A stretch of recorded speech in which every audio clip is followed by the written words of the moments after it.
이 주보 뒤에 보시면 아까도 봤지만 2016년도 표가 예수 안에서 함께 지어져 가는 교회입니다. 그래서 오늘 말씀을 새해 주일을 시작하면서 함께 이 말씀을 받고 저희가 기도하고 나아가는 귀한 시간 되기를 주님의 이름으로 축복합니다.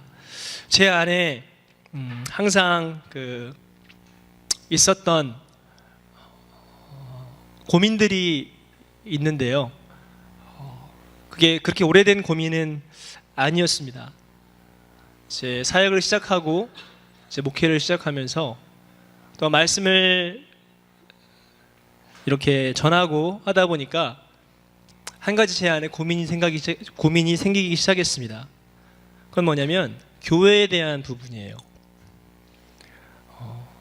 교회가 제게 고민이 되었던 적은 한 번도 없었습니다.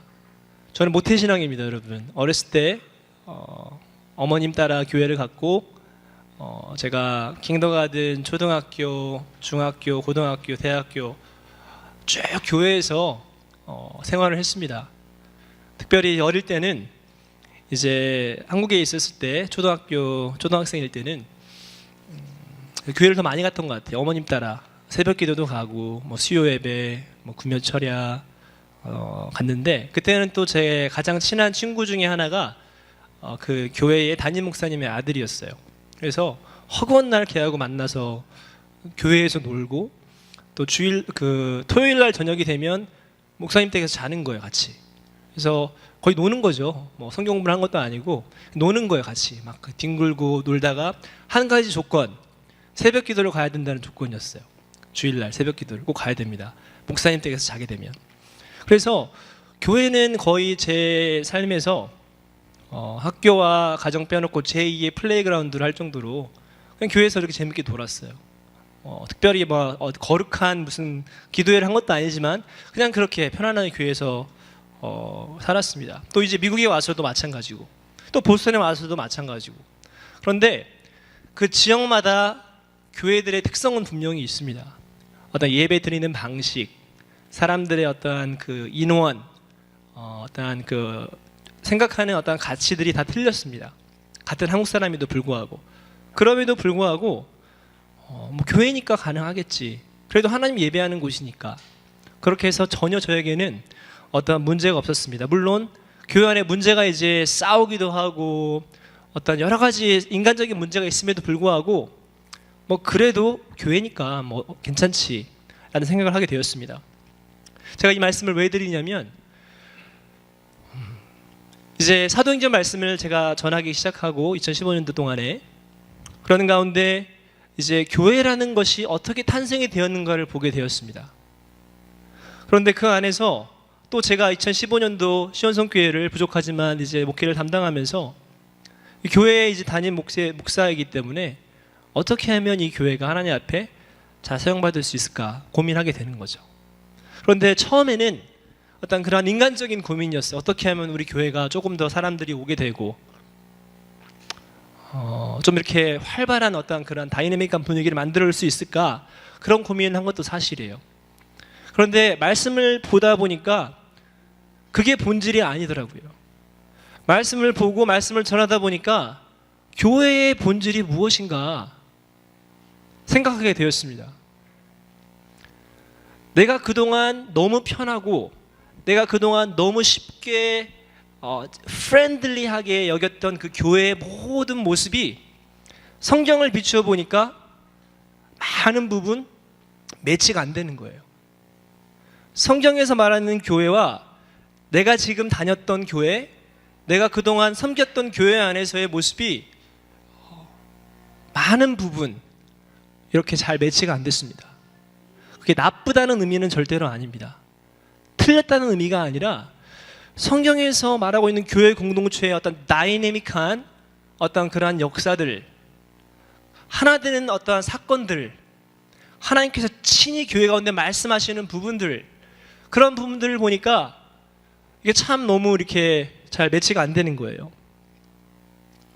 그래서 정말 내가 지금 섬기는 교회, 내가 그동안 알아왔던 교회가 정말 성경적인 교회인가?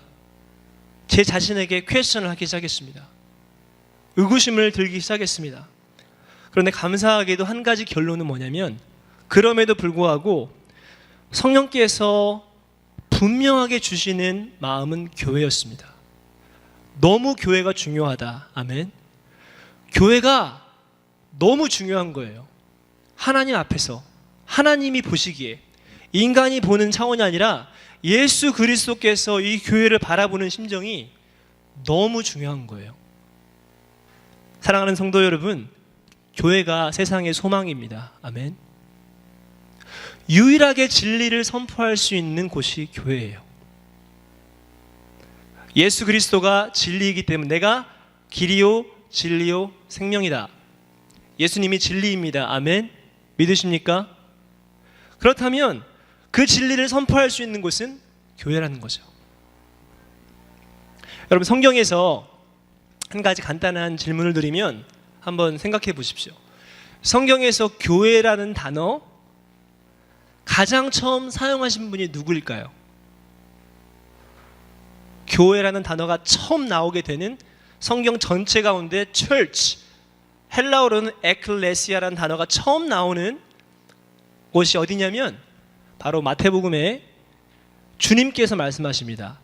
베드로에게 내가 이 반석 위에 내 교회를 세우리니 음부의 권세가 해하지 못하리라. 아멘. 교회는 주님이 세우신 공동체입니다. 교회는 주님께서 주인 되어주시는 장소가 바로 교회라는 사실이에요. 그렇기 때문에 교회는 어느 순간 갑자기 의도치 않게 생겨난 조직이 아닙니다. 그렇기 때문에 교회는 인간이 만들어 놓은 조직체가 아니라는 사실이에요. 주님이 만드셨고 주님이 주인 되어주시고 주님이 친히 교회를 이끌어 가시는 분이라는 사실입니다. 그렇기 때문에 아무리 우리가 긍정적인 의미에서, 좋은 의미에서 교회를 설명한다 할지라도 건물, 조직, 교단, 이것은 교회의 본질이 될 수 없습니다. 절대로. 성경에서는 교단이 없습니다. 성경에서는 건물을 교회라 부르지 않습니다. 교회와 건물이나 조직과 교단이 잘못됐다는 말씀이 전혀 아닙니다. 저도 교단에 속한 목사입니다. 그런데 이 교단이나 조직은 사람이 교회를 섬기다 보니까 이렇게 되면 뭐가 필요하겠다 해서 사람이 편리하기 위해서 만든 것이 교단이에요. 그것이 조직이에요. 절대로 그것이 교회의 본질이 될 수 없다는 사실입니다. 교회의 본질은 오직 예수 그리스도 한 분이 머리 되어 주셔서 그분을 통해서, 마디를 통해서 온몸이 자라가게 되는 것이 바로 교회입니다. 아멘. 여러분, 그런 교회에 우리가 생각하며 나아가는 저 여러분 되기를 축복합니다.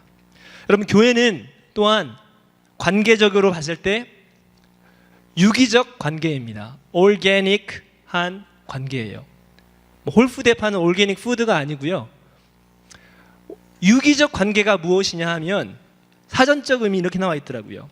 생물체와 같이 조직이나 구성 요소 등이 서로 긴밀하게 연관되어 떼어낼 수 없는 상태. 살아있는 것과 같이 어떤 조직이 있고 구성이 있는데 서로 긴밀하게 연결되어서 떼어내면 그냥 죽어버리는 그런 상태를 유기적이라는 표현을 쓰고 있습니다. 교회가 만약 유기적인 관계라면 절대로 뗄래야 뗄 수 없는 관계성을 저희는 가지고 있는 거예요. 여기 앉아있는 저와 여러분이 어느 한 분이 어떤 문제가 생기고 어려움을 당했다 하면 그냥 그분은 아이고 떠나가겠지 하고 간다면 유기적 관계는 아니죠. 절대로. 근데 한 지체가 아프고 한 지체가 고통을 당할 때 온 몸이 함께 고통을 당하는 거예요. 제가 요즘 감기가 걸려서 콧물이 나고 머리가 아픈데 제 손은 내 손이 아니니까 상관없다 할 수 있나요? 아니라는 거예요. 내 머리가 아프고 콧물이 나면 이 조그마한 부위지만 이것 때문에 내 온몸이 고생을 합니다. 그리고 바깥을 못 나가고 정상적인 생활을 할 수 없게 되는 거예요. 그게 바로 유기적 관계라는 사실이에요. 그게 바로 교회라는 사실입니다. 여러분, 그렇기 때문에 교회는 그 교회를 교회답게 그 관계로 유지해주는 단 한 분이 계십니다. 그분이 바로 예수 그리스도. 아멘. 담임 목사님이 아니에요, 여러분. 당회가 아닙니다. 어떠한 아름다운 건물이 아닙니다.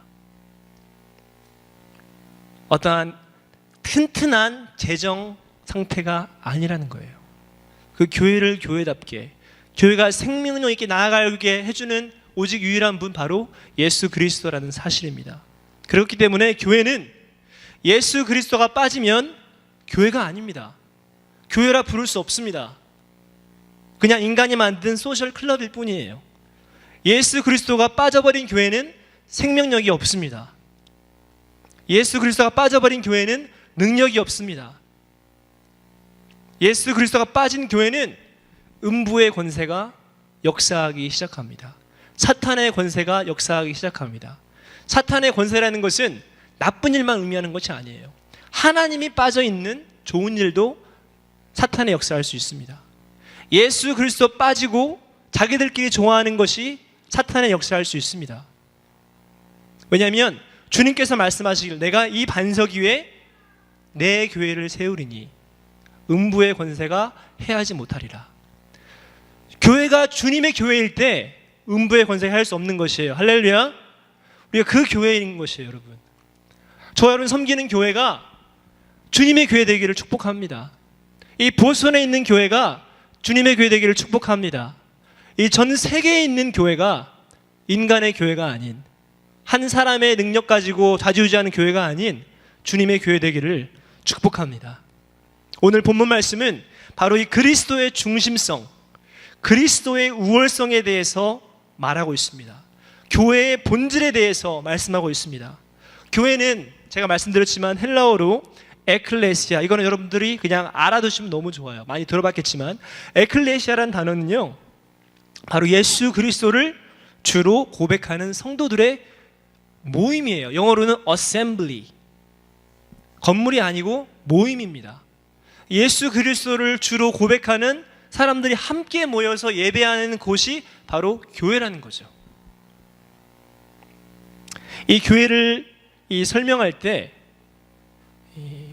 사도 바울은 많은 경우 어떠한 건축에 많은 비유를 합니다. 어떠한 건축물을 지어가는 과정이라는 의미를 많이 부여를 합니다. 그래서 성도와 교회, 예수 그리스도의 관계에 대해서 설명할 때 집을 짓는 부분으로 많이 설명을 합니다. 그래서 고린도전서 3장에서 보면 사도 바울은 성도를 표현하는데 어떤 건축적인 요소들로 많이 설명을 하기 시작합니다. 고린도전서 3장 9절을 보니까 우리는 하나님의 동역자들이요, 너희는 하나님의 밭이요 하나님의 집이니라. 고린도전서 3장 11절 말씀해 보니까 이 닦아둔 것 외에 능히 다른 터를 닦아둘 자가 없으니 이 터는 곧 예수 그리스도라.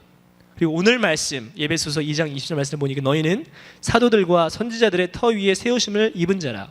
그리스도 예수께서 친히 모퉁이 돌이 되셨느니라. 그의 안에서 건물마다 서로 연결하여 주 안에서 성전이 되어가고 너희도 성령 안에서 하나님의 거하실 처소가 되기 위하여 예수 안에서 함께 지어져 가느니라 나와 있습니다. 이런 사도 바울의 표현에서 우리가 분명히 알 수 있는 것은 결국 예수 그리스도와 성도, 이 교회, 더 나아가서 교회의 관계가 얼마나 중요한 것인지를 말씀하고 있다는 사실이에요. 성도와 교회와 예수 그리스도, 이것을 통해서 우리가 아름다운 집을 짓는 것으로 우리가 생각했을 때 성도와 예수 그리스도와 교회는 절대로 빠져서는 안 될 가장 중요한 핵심 요소가 됩니다. 이 말씀을 준비하면서 이 세 가지에 대해서 다 말씀을 나누려고 했는데 그렇게 하지 못하고 오늘은 아주 한 가지만 말씀을 제가 드리고 말씀을 마무리하도록 하겠습니다. 자, 오늘은요 성도에 대해서 먼저 말씀을 드리겠습니다. 아까 제가 성도가 있고 예수 그리스도, 교회라는 부분을 말씀드렸는데 오늘은 성도, 어떤 saint라는 부분을 말씀드리고 우리가 함께 예배했으면 좋겠습니다. 그래서 이 첫째는요, 이 집이 지어지는 과정으로 봤을 때 어떠한 집이 지어지는 과정에서 가장 필요한 것은 뭐냐면 재료입니다. 재료. 건축 자재, 건축 재료예요. 그래서 우리가 각 한 사람 한 사람들의 성도가 그 건축 자재가 되는 거예요. 자, 이 재료가 없으면 집을 지을 수가 없습니다. 재료가 부실하면 아무리 잘 지어도 무너집니다. 그렇죠? 그래서 아름다운 집을 짓는 데 있어서 성도는 마치 좋은 재료와도 같아요. 꼭 필요한 건축 자재라는 거죠. 그래서 성경에서 이 성도의 정체성, 성도라는 것은 saint, 쉽게 말하면 하나님의 자녀입니다. 크리스찬입니다. 성도의 정체성과 본질에 대해서 가장 탁월하고 명확하게 설명하는 사람이 바로 사도 바울입니다. 오늘 본문 말씀에서 이 사도 바울이 너희는 하면서 말씀을 하기 시작해요. 너희는 외인도 아니요 손도 아니요 말합니다. 에얼리언도 아니고 스트레인저도 아니라고 지금 말씀하고 있습니다. 여기에서 너희는, 이제부터 너희가 할 때 이 너희가 누구냐는 거죠. 이 예배에서 전반에 흐르고 나와 있는 사도 바울의 고백 중에 여기에서 말하고 있는 너희가 누구냐는 사실이에요. 우선 결과만 말씀드리면 너희라고 하는 대상은 바로 이방인들 중에 믿는 자들을 가리키고 있습니다. 이방인들 가운데 믿는 자. 그 당시 우리가 배경을 좀 알 필요가 있는데, 여러분 초대 교회가 세워질 때 예루살렘 교회에서 이제 퍼져나가는 그 모습인데, 자, 예루살렘에서 가장 먼저 교회가 세워져서 그것을 이루고 있었던 모든 성도는 단 1%도 제외함이 없이 100% 다 유대인이었습니다. 그때만 해도 사도행전 10장에 가서야 고넬료라고 하는 이방인이 세례를 받으면서 이방인의 문이 열리기 시작한 거지, 그전에는 교회는 그냥 유대인들이 모이는 converted Jews, 예수님을 믿는 유대인들로 구성된 교회가 바로 예루살렘 교회였습니다. 사도 베드로도 이방인들과 같이 식사도 안 했던 사람이에요. 그런데 10장에 가서야 비로소 사도 베드로의 고백이 하나님은 사람을 외모로 취하지 않는구나 라는 고백을 하게 됩니다. 여기서의 외모는 이방인을 가리키고 있습니다. 종족에 상관없이 하나님을 믿는 누구나 하나님께서 교회로 부르시는구나 라는 사실이죠. 그런데 예배소 교회도 마찬가지예요. 이 예배소 교회 안에도 문제가 있었습니다. 그 안에 믿는 유대인들이 많이 있었고, 또한 그 이방인들 중에 믿는 사람들이 많이 함께 섞여 있었습니다. 그 안에. 그런데 그 안에 기득권 세력이 형성돼서, 아까도 우리가 고린도전서 말씀했던 것처럼 어떤 부유한 자들, 또 유대인들, 그 사람들이 어떠한 그 중심 세력이 있었기 때문에 항상 이 이방인 믿는 사람들은 약간 아웃사이더처럼, 약간 세컨 시리즌처럼 그렇게 취급을 받았습니다. 그걸 어떻게 할 수 있냐면 사도 바울이 이렇게 고백합니다. 19절 말씀에 그러므로 이제부터 너희 이방 믿는 자들은 외인도 아니요 손도 아니요 오직 성도들과 동일한 시민이요 하나님의 권속이라라고 말씀하고 있습니다. 이 말은 과거에는 어떠한 그러한 취급을, 어떠한 그러한 대접을 받았다는 사실이에요. 믿는 공동체였지만 여전히 유대인들과 이방인들의 어떤 간격이 있었다는 사실이죠. 사랑하는 여러분, 오늘날에도 똑같은 현상은 발생합니다. 한국 사람이 다 모였다 할지라도 그 안에 기득권 세력이 있을 수 있어요. 중심 세력이 있을 수 있습니다. 여러분, 이것은 너무 중요한 거예요. 중심 세력이 있다는 것은 좋은 의미로는 너무 좋은 거죠. 왜냐하면 교회를 섬길 일꾼들이 있다는 거기 때문에. 아무리 대형 교회를 할지라도 항상 보면 일하는 사람만 일합니다. 그렇죠? 작은 교회도 마찬가지예요. 자, 그런데 교회가 커지기 시작하면 예를 들어서 이 중심 세력이 많아지겠죠. 조금 더 많은, 더 큰 어떠한 결정할 수 있는 그런 권리들이 주어지겠죠. 만약에 이 중심 세력, 이 기득권을 가지고 있는 세력이, 어떤 사람 그룹들이 정말 겸손한 마음으로 하나님을 섬기며 나아갈 때 교회는 성장합니다. 교회는 더 아름답게 지어져 갑니다.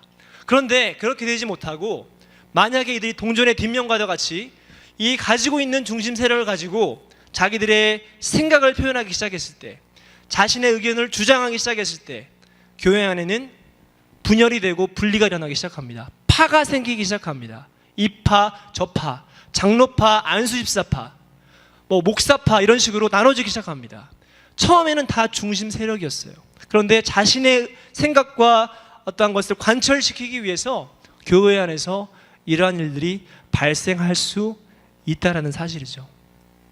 사랑하는 여러분, 교회를 비판하고 교회를 정죄하는 것이 중요하지 않습니다. 교회의 나쁜 점들을 지적하는 것이 그렇게 중요하지 않습니다.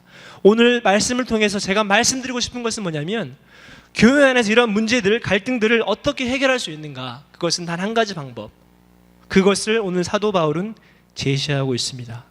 저와 여러분이 오늘 말씀을 통해서 한 가지 깨닫기 원하는 것은 무엇이냐면, 그것은 바로 내가, 여러분이 어떻게 성도가 되었냐는 사실이에요.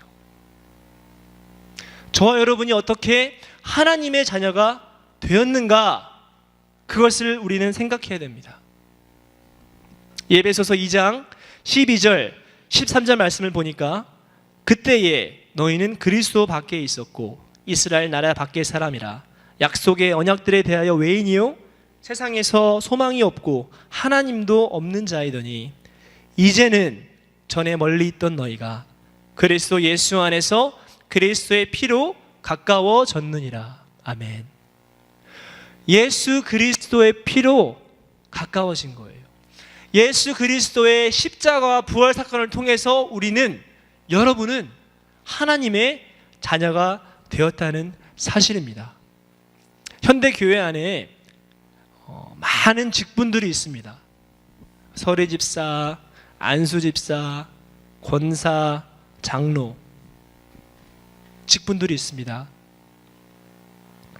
그래서 교회 안에서 우리가 누구를 부를 때 우리는 이렇게 부릅니다. 권사님, 우리 집사님, 장로님 없지만 장로님, 이렇게 우리는 부르는 거죠.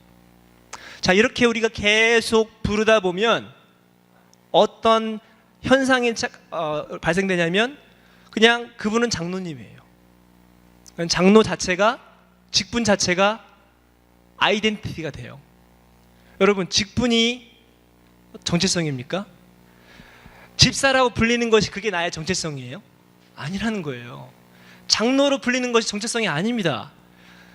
직분은 교회를 온전히 세우기 위해서 주어진 직책일 뿐이에요. 되게 펑셔널하는 거예요. 되게 테크니컬한 텀이에요.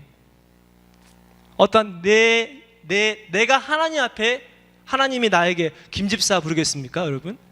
천국 가면 김집사, 장로님 수고하셨습니다, 그렇게 안 부릅니다, 여러분.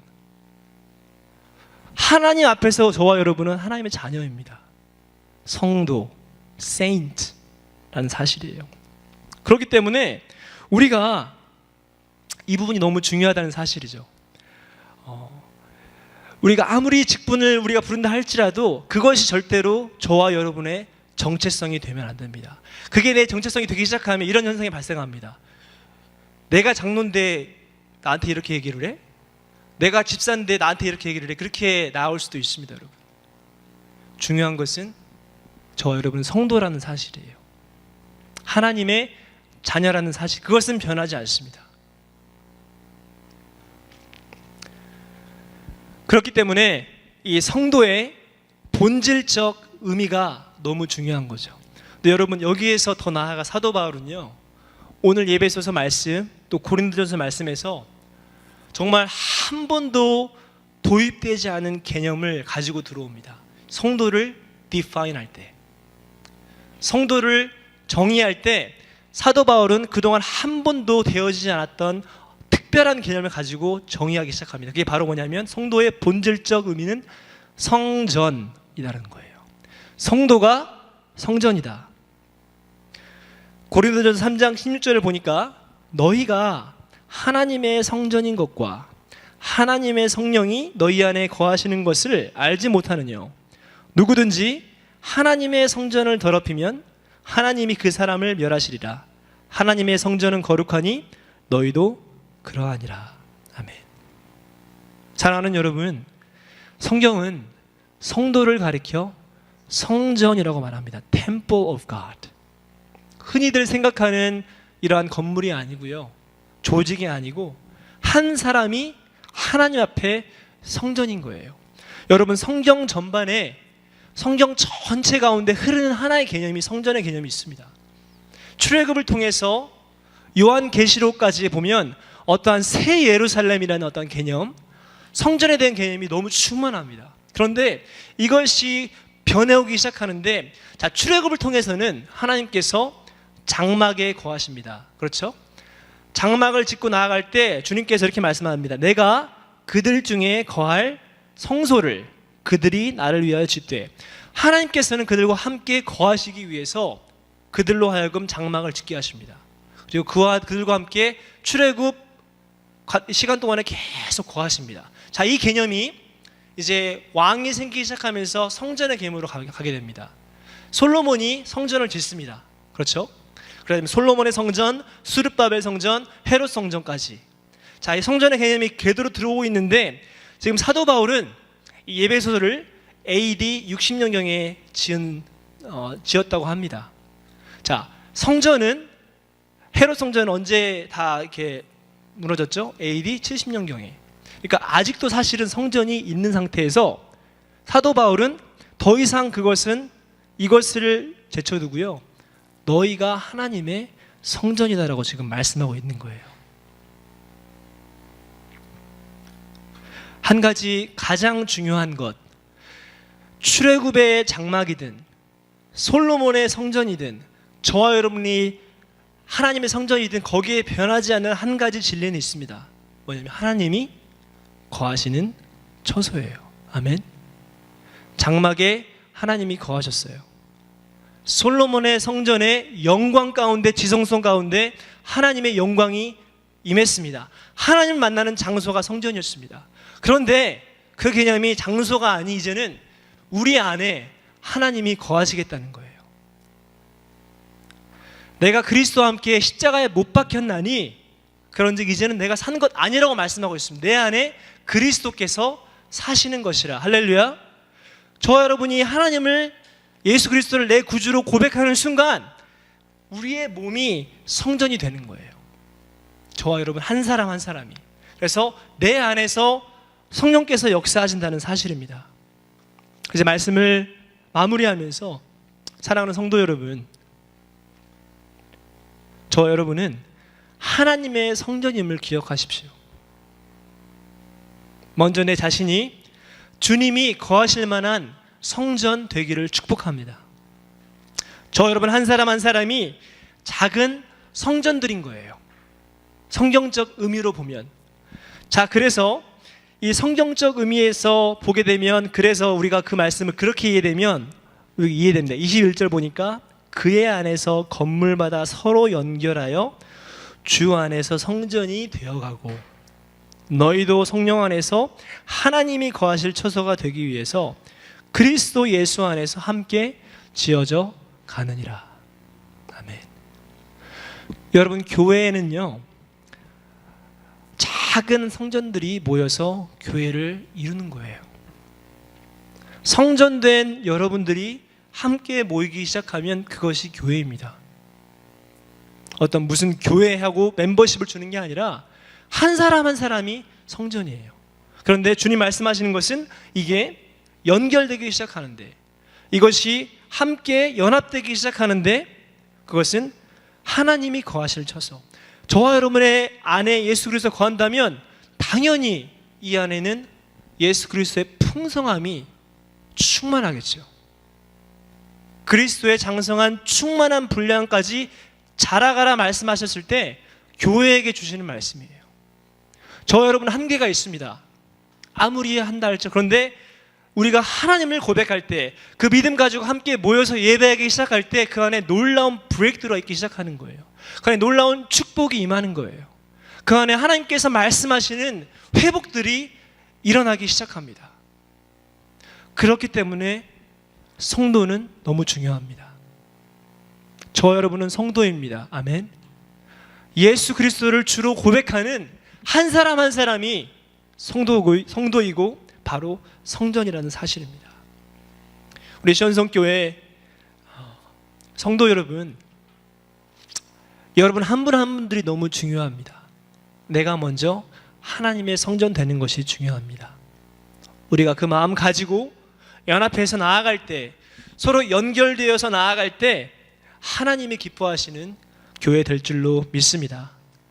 다 같이 이 시간 함께 기도하도록 하겠습니다. 우리 함께 이 시간 기도할 때 우리 표 가운데 하나님께서 주셨던 것처럼 우리가 예수 안에서 함께 지어져 가는 교회 되기를 원합니다. 그러기 위해서 어떤 교회의 어떤 것을 고치거나 조직을 바꾸거나 하는 게 중요한 게 아니라 먼저 저와 여러분 한 사람이 성전 되기를 축복합니다. 내가 성전되어서 주님을 예배할 때 놀라운 주님의 축복이 임하게 될 것입니다. 함께 이 시간 저희들 하나님 앞에 내 자신을 드리며 하나님, 내 자신이 하나님의 성전 되기를 원합니다. 그렇게 회복하여 주시옵소서라는 제목으로 함께 이 시간 기도하며 나아가도록 하겠습니다.